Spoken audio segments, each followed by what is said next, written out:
Hey, what's going on, everyone? Hello, and welcome to episode 56 of the Forward Progress Football Podcast. I'm your host, Zach Purdy, and today we're recapping the Week 6 of NFL games before previewing the Thursday Night Football matchup between the Cardinals and the Saints. So, let's get right on into it.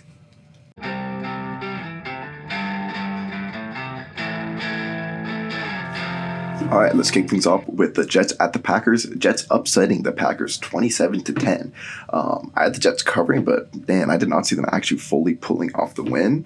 But apparently I should have gone all in on the Jets' rise and the Packers' fall. This Jets defense has been absolutely amazing. Williams had one of the best games of his career, just living in the Packers' backfield seemingly all game. Both Mosley and Quincy Williams looked great all day as linebackers, and this secondary is just absolutely amazing, with DJ Reed looking like a steal in free agency and Sauce already looking like a top 5 corner in the league. He's my pick for Defensive Rookie of the Year. He should be your pick too. He should win it. He might not have the counting stats to win it, though. That's the only thing I'm concerned about, but in terms of play, man, he's got to be the best defensive rookie right now. Offensively, though, they definitely still have a lot of room to grow.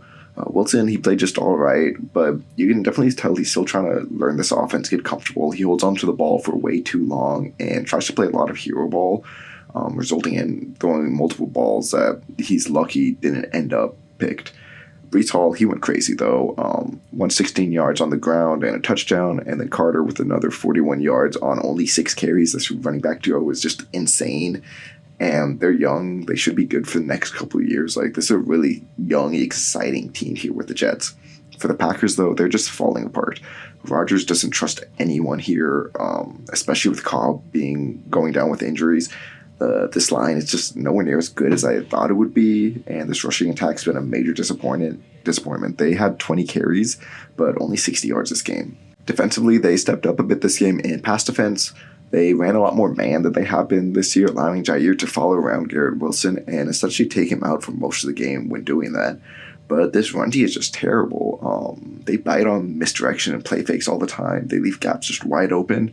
Rookie Quay Walker, he's just nowhere to be found. Very, very big disappointment for him. All right, then we have the Bucks at the Steelers.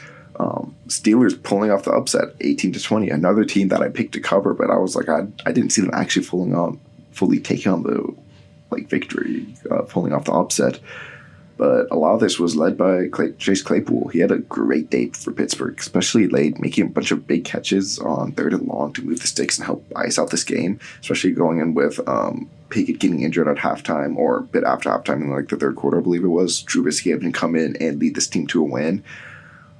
Claypool stepped up big with that touchdown at the end. Johnson and Pickens, they both each had some nice flashes too, showing why everyone is just so high on this Steelers receiving trio. Hopefully Pickett can return soon and develop a bit with these guys. Their offensive line definitely needs to get better, but this could be a real nice offense in the future. Defensively, for the Steelers, they had multiple backup cornerbacks step up and play good this game. Both Witherspoon and Wallace were out, so James Pierre and Josh Jackson stepped up. While Mike Evans and Chris Godwin, they got a catch and 2 on them. Of course, they're good receivers. Overall, they played really well, a lot better than you would expect out of a couple backups. For Tampa, though, they've got to do better. Brady was off today with so many underthrows. Godwin and Evans should have monster games against backup cornerbacks, but they just didn't. They got beat most of the time. And then throwing this offensive line playing poor, really bad, especially up the middle. And Lenny, he was only really good when he had that head of steam, which he couldn't get because of this run blocking. And that's when you get this version of the Bucs that looks washed offensively. And I'm doubting more and more that they're going to be able to snap out of this. Then we have the Niners at the Falcons. The Falcons winning 28-14. Did not see that one coming. I had the Niners covering and winning. Big props to the Falcons in their run games. Aljair and Huntley both look great. Both of them refusing to go down at the contact point. So many times they'd run into Steelers or Niner defenders and still get an extra 2-3 yards, always falling forwards, never falling backwards, getting that extra yardage. If the Falcons' run blocking was a bit better this game, they could have been much better. These backs combined for 110 total yards, but 92 of those came after contact. Defensively, the Falcons played really good, but I think the Niners really made some mistakes. which helped them look better than what like the Falcons defense I think is. I'm getting pretty concerned about AJ Terrell this game. This year, he left this game with injury, but he gave up 5 catches for 8 targets, 52 yards, and 2 touchdowns. That puts his season totals to 39 targets, 26 catches, 309 yards, and 7 touchdowns. So if you extrapolate that over a full 17-game slate, that's 111 catches or targets, 74 catches, 876 yards, and 20 touchdowns. For a bit of reference, last year he gave up 29 catches on 66 targets, 200 yards, and 3 touchdowns. So he's already given up more yards, touchdowns, and is only 3 catches away from last year's numbers. I think it's time to start questioning if his elite play was like a one-year thing. Like, I still think he's a good corner, just going through a bit of a rough spot, definitely, but we may have been too early to crown him as this elite cornerback after just 1 year of showing it. I do want to shout out Darren Hall, though. He ended up coming in for Terrell and was targeted multiple times by Jimmy in this offense, but he broke up a deep pass to Ayuk, and then on the next play to Debo, he tipped it up and allowed his teammate Jalen Hawkins to intercept it. For the Niners, I was really hoping this offense would figure things out with Jimmy getting a bit more comfortable last week, but he just looked flat out bad this game. He lured right into triple, double coverage multiple times, underthrowing, overthrowing, left, right, you name it, holding onto the ball for forever, inviting pressure that had no reason getting home. There's a reason why the Niners tried to move on for him. It's this. Like, while he can execute this Shanahan offense for most weeks, he's too inconsistent to expect him to go 4 straight weeks in January in the playoffs to get this team a ring. Then we have the Ravens at the Giants. Giants winning 24-20. And yeah, I called it. I picked the Giants to cover and win. But I still gotta ask myself, are the Giants good? Like, this doesn't feel like it should be working. They had less than 200 yards passing, less than 100 yards rushing. But like, their offense is doing, I guess, just enough off the backs of a really great defense. Jones played up and down, some missed throws, especially while under pressure. But he came up at the end with a nice ball under pressure to Bellinger for a touchdown. The Giants really won this game off the back of their defense, though. Jihad Ward is playing amazingly this season as more of a run-first edge defender. And like, after being a journeyman throughout his career, definitely didn't see this performance from him. Love, he had an up-and-down game. He was covering Mark Andrews, so that's why. But like, overall, like, you get a couple wins against Mark Andrews, I'd say that's a win. And then Thibodeau, he came alive early at the end of the game with a game-sealing strip sack. These pieces individually, they all like played good, but honestly, still like, no one on this Giants defense really feels like a star. It just feels like they all work together, kind of like the Buffalo defense from a few years ago. Like, they didn't, other than Trey White, they didn't really have any like big names, but they were all like good. Like, they were just more than the sums of their parts. And I think that's the same can be said about this Giants defense. Like, this Wink Martindale is doing like an incredible job here. Like, that can't be stressed enough. For the Ravens, though, they need to figure out their offense fast. Dobbins was a non-factor on the ground, and I don't know if he got injured or what, but he ended up getting benched for Kenyon Drake, who did look good when he did get out there. But you can't win in the modern NFL without receivers, no matter how good the rest of the offensive talent is. The Ravens receivers had 11 of Lamar's 32 pass attempts and only 5 of the 17 completions, and only 45 of the 210 receiving yards. They didn't have any catches for over 20 yards. So right now they're in the market for DJ Moore, and I think that would help a lot. Getting Bateman back, that should help out this offense too, because right now they simply cannot win against decent football teams if they don't have any threat to pass it to the outside. So then we have the Vikings at the Dolphins. Vikings winning 24-16. Called this one too. I had the Vikings covering and winning. This is what the Vikings pass rush is supposed to look like, with Za'Darius Smith and Danielle Hunter. Smith had 11 pressures and 2 sacks, and Hunter had another 6 pressures and a sack. On the back end, too, the Vikings played great, with Peterson and Harrison Smith both looking young again, both forcing a turnover and helping to keep the dynamic duo of Waddle and Hill in check for the most part. However, their slot corners, Chandler Sullivan, he got absolutely worked this game. You could tell he was playing off a lot, trying to prevent the big play, but Hill, with his route running, just kept turning around in front of him, getting that stuff underneath. For the Vikings offense, it took them way too long to get started, though. Outside of his 53-yard run, Cook only had 12 carries for 24 yards. This offensive line really got worked by the Dolphins line, with Wilkins having a monster game in run defense, and they couldn't get much going passing, with Jefferson being the only player to have more than 40 yards. To be fair, the Dolphins defense is great, with Howard playing well, and Noah Igbenogany really stepped it up this game, outside of like a PI that gave them position at the end of the half. Igbenogany had a PI on Thielen. Outside of that, though, I thought Igbenogany played great. He had a couple of really nice pass breakups. He was on Thielen most of the game, blocking him up. And this Dolphins offense, though, was really sputtering without Tua. They were able to put up yardage with Hill and Waddle combining for 309 yards, but they were unable to punch it in at a rate you'd expect from that, you know? They didn't run as much as you would expect with a backup too, with only 16 carries for 73 yards as a team. I did think Skylar Thompson looked pretty good before going out with an injury, and Teddy, he definitely looked a lot more like a backup than Thompson did. It felt like they didn't really trust him to execute the offense, and I don't blame them. He didn't. They need to get Tua back ASAP to stay in this wild card race. Then we have the Bengals at the Saints. Bengals covering and winning 30-26. That was my pick too. We finally got the big play Bengals back. Chase had by far his best game of this season with 132 yards and 2 touchdowns. Burrow, he looked great again too, not putting the ball in harm's way and having a 91.2% adjusted completion percentage. This was the first time all year that I felt like the Bengals were back to what they were last year. So hopefully they can keep that up going forwards. But defensively, they looked worse than they had all year. They were getting blown off the line of scrimmage all game by the Saints in the ground game. Their pass rush wasn't what it has been. Eli Apple looked like burnt toast again. Like, it was just a mess. Their defense has really been what's been keeping them in games and what propelled that playoff run last year. So hopefully this was just a bit of an off game, because the Bengals offense, if they don't have these explosive plays, they really need their defense to step up. This was a real tough loss for the Saints. They honestly played well most of the day. Like, they were in position to win. But Chase had a couple big plays on Bradley. What we said, Matthew was the terrible angle on that big Chase touchdown. Really cost them the game, honestly. Their entire secondary played pretty poorly with Paulson Diabo and Chris Harris Jr., who I thought was retired. Like, I was like, who the heck is number 19 for the Saints? Looked it up. I was like, oh, Chris Harris, okay. It's not the same Chris Harris. Yep. No wonder he looks old and slow out there. They were getting cooked all day, man. For their offense, they had another good week by Andy Dalton, though.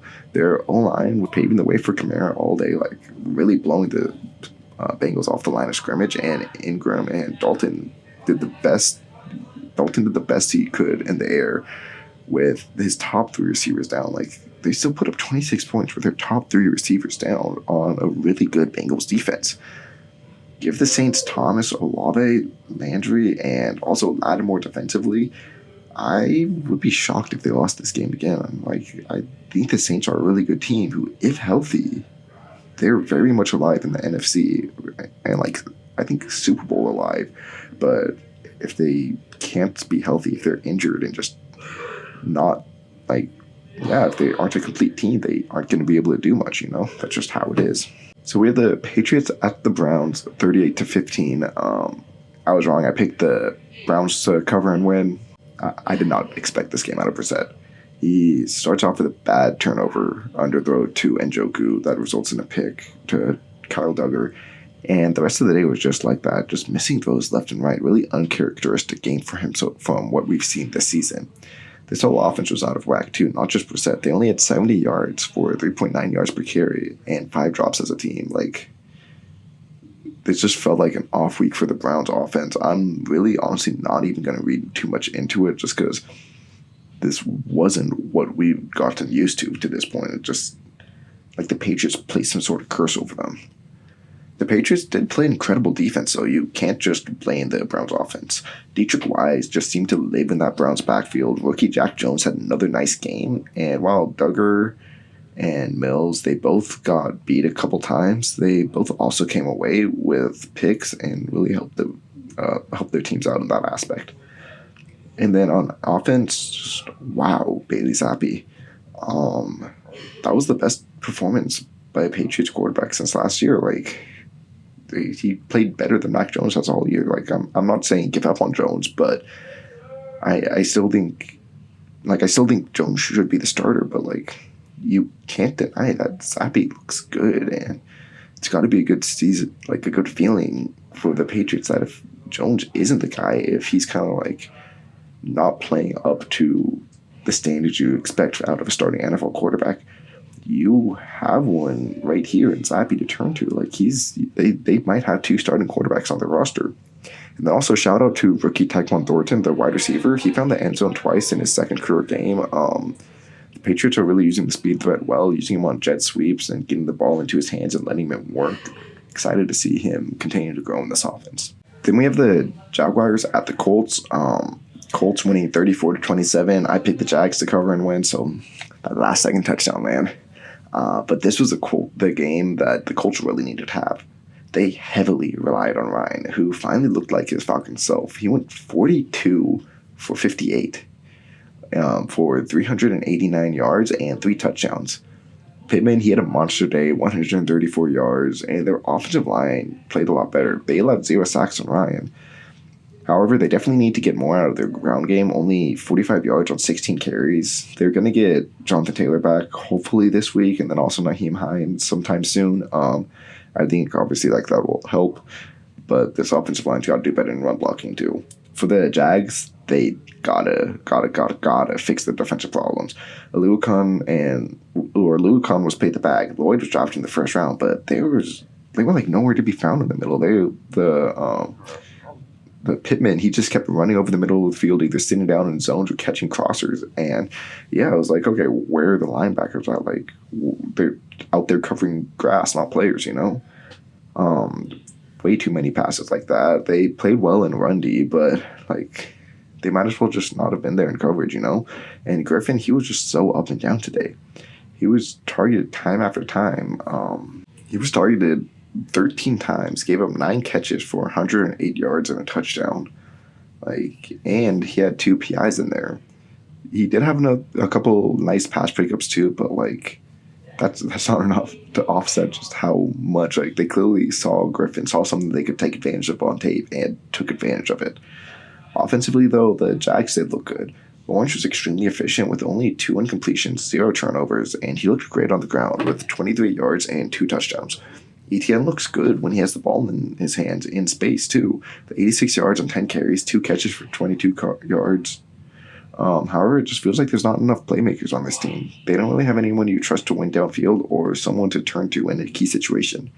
I think ETN could be the latter, at least what a running back can provide in that, someone you can go to on a screen or get the ball in his space and let him work and get that first down. But they need to manufacture better touches for him. He's not someone who can win in between the tackles at this point, I think. This offense is really young and has potential, and you can see it, but they need that number 1 type receiver to get them over the edge, and I think they're just going to be capped until they can get that. They have the Panthers at the Rams. Rams winning 24-10. I thought the Panthers would at least cover, but obviously wrong. I did pick the Rams to win, though. Although the Rams won, though, I do not feel good about their offense. On one hand, Robinson looked great, which amazing. Love to see that. He was making some nice contested catches, looking like the amazing receiver he'd been in the past. Someone who they really need to step up because they need more options outside of Cooper Kupp.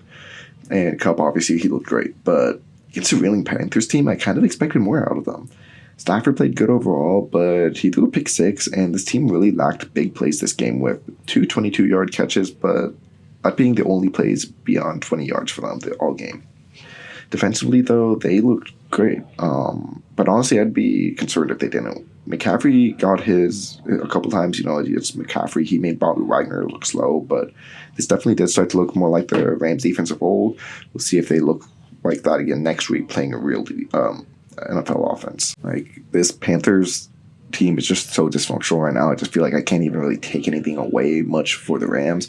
I'd be shocked if this team doesn't end up with a number 1 overall pick. McCaffrey was literally their offense. 89 of their 119 receiving yards, 69 of their 93 rushing yards. At this point, honestly, blow it up. Trade McCaffrey. An expensive, injury-prone running back isn't a good player to have on the books. You're going to need it. This is going to be a multi-year rebuild. Again, I know you guys just started one, but you need one again. You need to get your quarterback too. That's another big thing. McCaffrey is like probably not going to be in his prime by the time you guys are ready to win. And honestly, it's going to help you win a game or two this year. And that's not good. Like, you need CJ Stroud, Bryce Young, whoever ends up being that quarterback one come draft time. You need to get that player. Trade him to the Rams. You just played them. I felt like this was a bit of a audition. And I feel like McCaffrey passed it. Cam Akers is on the block for the Rams. Send him over along with the second round pick. Shake hands. At least the Panthers still have someone to turn to. Akers gets away from the Rams, which they clearly want to do for whatever reason. And McCaffrey has a chance to add a new dimension to this Rams offense, which really needs one. This is one of my favorite hypotheticals right now. I'm really trying to get McCaffrey in my fantasy league because I think this is going to happen. And you can imagine how fun that would be to see McVay use McCaffrey. But moving on from hypotheticals, let's get on to the next game. The Cardinals at the Seahawks. Seahawks winning 19-9. Picked the Seahawks to cover and win, which they did. This was a bit of a comeback to earth game, though, for the Seahawks and their offense. Geno played fine, but he looked a lot closer to what we expected him to be coming into the year. Not a lot of big plays, but no turnovers. He was creating with his legs in some key situations, though, which was good to see. Walker, he had a really good week on the ground, the rookie out of Michigan State, with 97 yards and a touchdown, including an impressive run where I thought for sure he was going to be tackled in the backfield, only to make a couple of guys miss and turn it into 10+. Defensively, though, the Seahawks, man, they looked great. Tariq Woolen, what did I say? I told you that he was going to come up, do something big at the end of the game. This game was practically put away, but he came up with a pick in the fourth quarter on a fourth down. He looks like the next big thing. Bryant, he looked great in the slot. He had that forced fumble on Murray, too. And Mosu had a good day rushing the passer. I am a bit concerned, though, about a couple pieces like Ryan Neal at strong safety, playing in the box a lot. He was beat in coverage multiple times and took really bad angles on tackles. And Boye Mafe, their second-round pick out of Minnesota, they're only doing anything as a pass rusher so far. But overall, I like the direction this defense is heading in because they aren't good, but at least you can see a couple nice young pieces. For the Cardinals, their offense was bad. No getting around it. Hopefully it'll get better with the addition of D-Hop, but I do want to talk about this Cardinals defense because it's starting to come together, I think. Antonio Hamilton looked good out there for corner. He was supposed to be their starter, got injured right before. I think it was a home cooking accident. It was something weird like that. But yeah, he looked good in his second game back. He only played 3 snaps the week before, but he definitely made a difference this game. Rookies Sanders and Thomas, both third-round pick edge rushers, they got home for sacks this game, and Golding had a sack too, living in the Seahawks backfield, it felt. If they can build upon this and build upon this strong defensive performance, get their offense back in track with Hopkins too, they aren't really that far from a playoff push, I think. Then we have the Bills at the Chiefs. The Bills winning 24-20, and yeah, picked the Bills to cover and win, and they did. Von Miller was amazing this game. This is why you sign him. I think he's the main reason why the Chiefs were able to win. He ended up having 9 pressures and 2 sacks, including the pressure that sealed the game, forcing Mahomes to throw the pick. This Bills defense really stepped up against Mahomes. Both Jackson and Elam had a great game. Kaiir Elam, he had picks in back-to-back weeks. I know I said his performance the week before wasn't that impressive, but it definitely was a lot more impressive this week, only giving up 3 catches for 24 yards and then having that interception. Offensively, the Bills definitely started a bit slow, with Allen playing pretty poor early on, not going to lie, but he stepped it up at the end. He was just impossible to take down, running guys over, jumping over guys, god damn, and then throwing some absolute beautiful balls, like that moon ball to Gabe Davis, and the cover 2 hole shot to Knox, and the game-winning touchdown to Knox. Oh my gosh, this is why Josh Allen's my MVP. For the Chiefs, they're going to be fine. The Bills, they're freaking Bills, they're good. Mahomes did look rattled under pressure. That's something you hope you don't see going forwards. That's definitely uncharacteristic for him. I think it was just kind of a big moment he didn't live up to. I'm not saying Mahomes can't live up to these moments. He obviously has in the past. I think he will in the future. I think it was just a one-game thing, Defensively, I thought they played pretty great, especially seeing that they're starting outside corners or a 4th-round pick and a 7th-round pick rookie. They should be getting McDuffie, their first-round pick, back, and Rashad Fenton was out this week. Should be getting them back soon. Hopefully fix up that secondary bit. Dealing with a bunch of injuries and also Willie Gay suspension. Once all these pieces come back together, this could be a pretty good defense, and then we all know about this offense. All right, then we have the Cowboys at the Eagles. The Eagles winning 26-17. I picked the Cowboys to cover and win. Maybe it's time to go back to Dak. Yeah, if he's healthy, of course.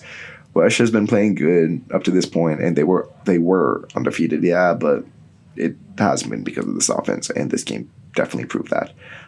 They're going to need to put up more points and take better care of the ball if they want to beat the best teams, and you have a better chance of doing that with Dak Prescott than Cooper Rush.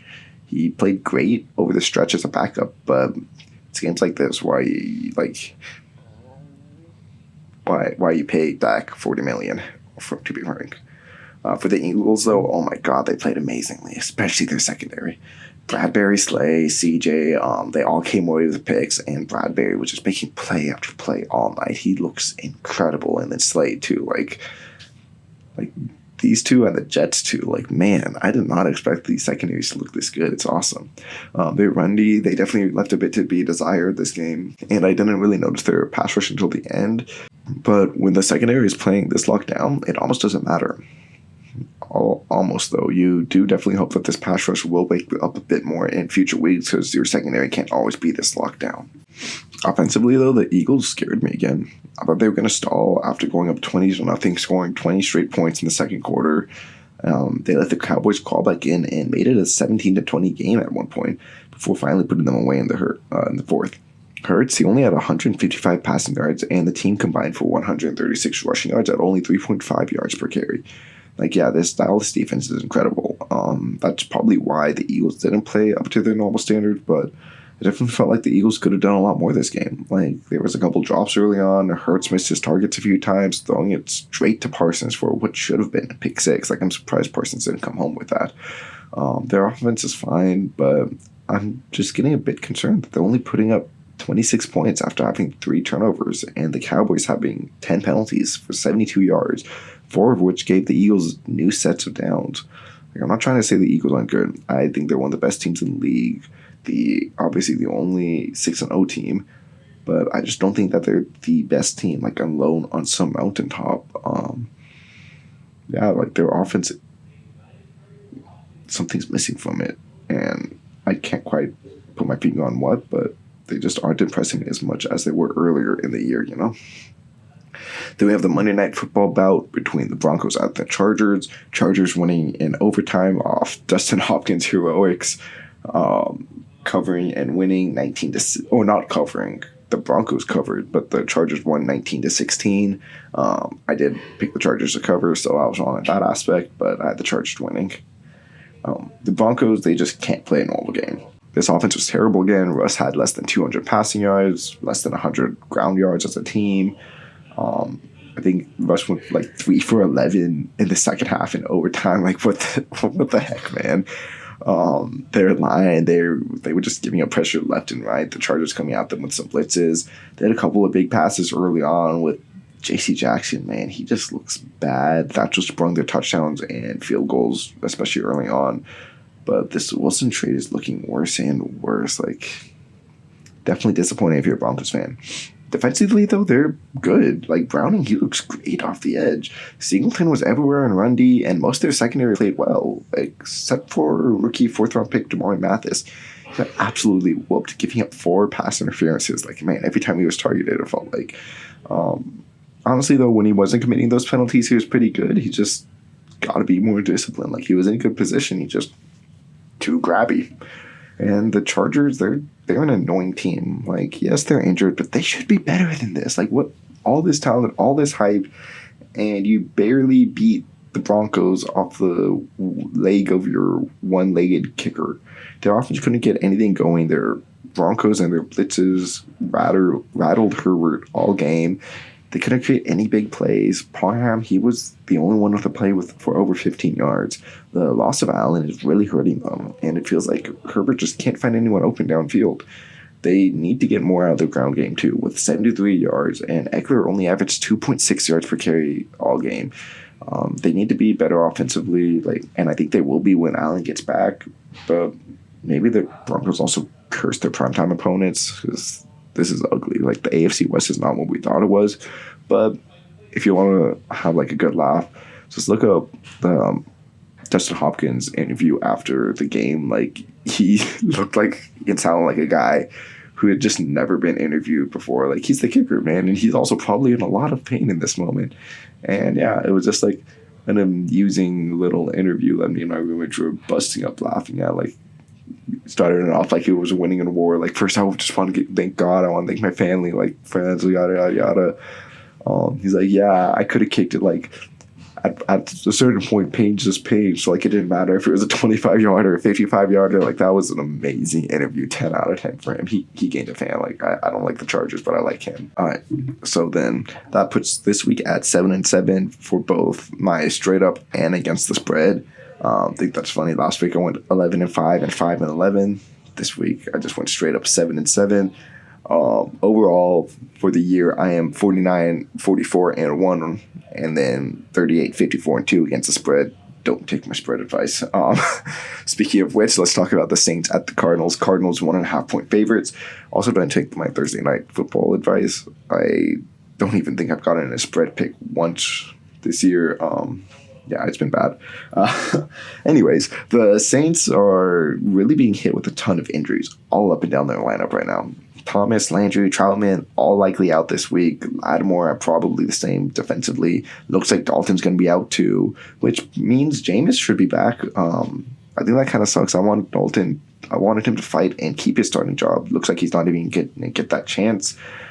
The Saints are going to have to overcome a lot, but they are facing what's been a pretty underwhelming Cardinals team. But this Cardinals team is getting DeAndre Hopkins back. And as I said, with Lattimore out, that could be a pretty big mismatch for Kyler Murray to deal with. The Cardinals, though, they're dealing with their own slew of injuries, including what's been their number one receiver so far in Hollywood Brown. Their top three running backs all missed practice on Tuesday. Yeah, it felt like a week where we'd finally get a good Thursday night football matchup, or at least like a decent one. You know, like I just want some entertaining football at least. No, like both of these sides are just wrecked by injuries, especially playing off a short week. Like, come on, man. I think the Saints will have the upper hand, though, in this. While the Cardinals, they did show some promise last week defensively, I think that was more of a one-week sample size sort of thing. And with these Saints' explosive playmakers like Kamar, Hill, and Olave, like Olave should be back. I think that's what it's looking like this week. They're going to be able to put up some pretty big numbers, I think. And Kyler in this offense, I just don't trust at this point to do the same. So I have the Saints covering and winning. That's going to do it for today's episode. If you liked it, leave a like, subscribe, comment if you're on YouTube. Let me know how you did in your picks and what do you think of this Thursday night football matchup. Give me your pick down below. If you're on Spotify, Apple, wherever you might be listening to this elsewhere, leave a 5-star review. Go tell your friends. And yeah, that's going to do it. See you all next time.